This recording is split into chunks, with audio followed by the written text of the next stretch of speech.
जय शीतला माता।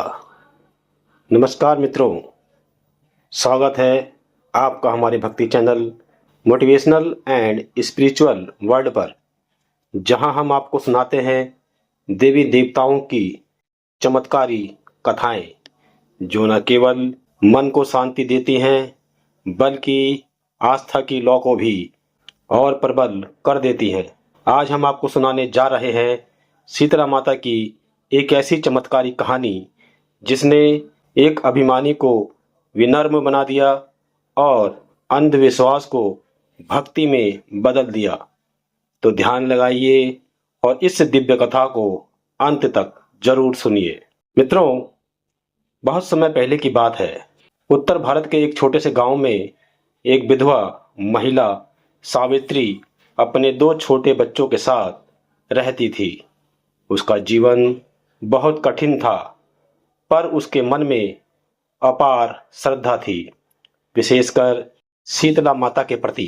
हर साल होली के बाद आने वाली शीतला सप्तमी के दिन वह माता का व्रत करती, बासी भोजन बनाकर शीतला माता को भोग लगाती और पूरे दिन चूल्हा नहीं जलाती थी। उसका विश्वास था कि माता शीतला उसकी और उसके बच्चों की रक्षा करती हैं।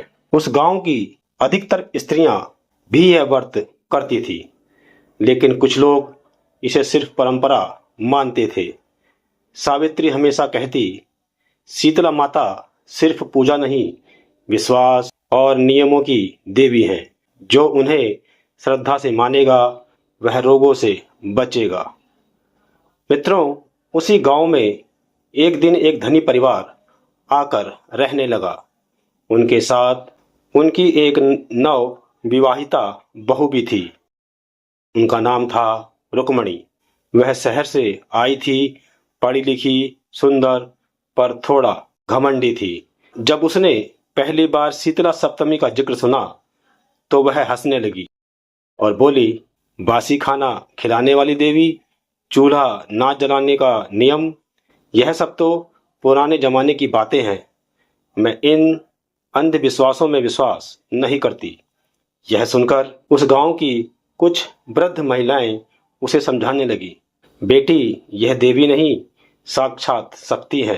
उनका अपमान मत करना, वरना परिणाम बहुत भयंकर होगा। लेकिन मित्रों, रुक्मणी ने सबकी बातों को मजाक समझा और ठुकरा दिया। और फिर मित्रों, शीतला सप्तमी का पावन दिन आया। गांव की सभी स्त्रियां सुबह सुबह उठी, बासी भोजन शीतला माता को चढ़ाया और उनकी पूजा अर्चना करने लगी। सावित्री ने भी अपने बच्चों के साथ मिलकर शीतला माता को बासी दही, चावल और गुड़ का भोग लगाया। उन्होंने चूल्हा नहीं जलाया और इस तरह उनके पूरे गांव का वातावरण भक्तिमय हो गया। लेकिन रुक्मणी ने वही दिन चुना ताजे पकवान बनाने के लिए। उसने चूल्हा जलाया, पूरियां तली, हलवा बनाया और खुद खा लिया। इतना ही नहीं, उसने कहा, अगर शीतला माता सचमुच देवी हैं तो खुद आकर मुझे सजा दें।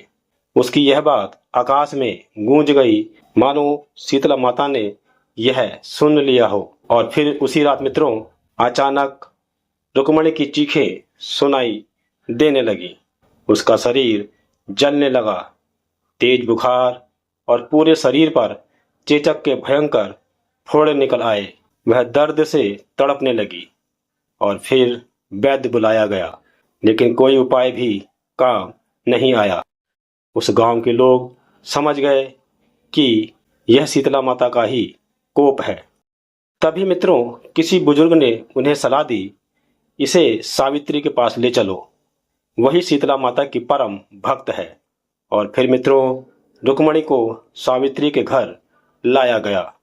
सावित्री ने रुक्मणी की दशा देखी और शीतला माता से विनती की, हे माता शीतला, यह अज्ञानी है, इसे क्षमा करो, मैं इसकी सेवा करूंगी, पर कृपा तुम्हारी चाहिए।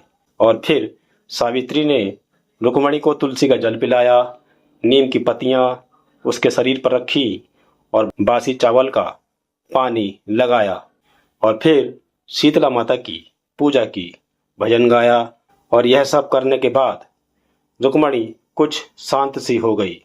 और फिर रात को रुक्मणी को नींद आ गई और फिर उसी रात रुक्मणी को सपना आया। उसने देखा कि एक अद्भुत तेजस्वी देवी गंधर्व पर सवार, हाथ में झाड़ू, नीम की पत्तियां और जल का कलश लेकर प्रकट हुई। उस देवी ने कहा, रुक्मणी, तूने मेरी शक्ति का अपमान किया है, इसलिए तुझे यह पीड़ा मिली है। पर तेरे पश्चाताप और सावित्री की भक्ति ने मुझे प्रसन्न किया है। अब तू मेरी सेवा कर और दूसरों को भी मेरे बारे में बताओ। और फिर मित्रों, सुबह जब रुक्मणी उठी तो उसके सारे फोड़े सूख चुके थे, बुखार गायब था, उसका मन शांत था और वह रोने लगी और रोते हुए सावित्री के चरणों में गिर पड़ी। और फिर मित्रों, उस दिन के बाद से रुक्मणी ने शीतला माता को ही अपना जीवन सौंप दिया। वह हर साल शीतला माता का व्रत करती, गांव में शीतला माता का मंदिर बनवाया गया और लोगों को शीतला माता की महिमा सुनाई जाने लगी। और अब रुक्मणी से हर कोई कहता, अरे यह वही रुक्मणी है जो शीतला माता का उपहास उड़ाती थी। अब तो यह उनकी सबसे बड़ी भक्त हो गई है। भाइयों और बहनों, शीतला माता की यह कथा केवल कहानी नहीं बल्कि एक जीवन का सबक है। श्रद्धा, नियम और भक्ति ही सच्ची पूजा है। शीतला माता केवल चेचक की देवी नहीं बल्कि स्वास्थ्य, शुद्धता और अनुशासन की देवी हैं। जो भी सच्चे मन से उन्हें पूजता है वह रोगों से, दुखों से और संकटों से मुक्त हो जाता है। मित्रों, अगर आपको शीतला माता की यह चमत्कारी कथा पसंद आई हो तो इस वीडियो को लाइक करें, शेयर करें और चैनल को सब्सक्राइब जरूर करें। तो सभी भक्तजन श्रद्धा से बोलें, जय शीतला माता।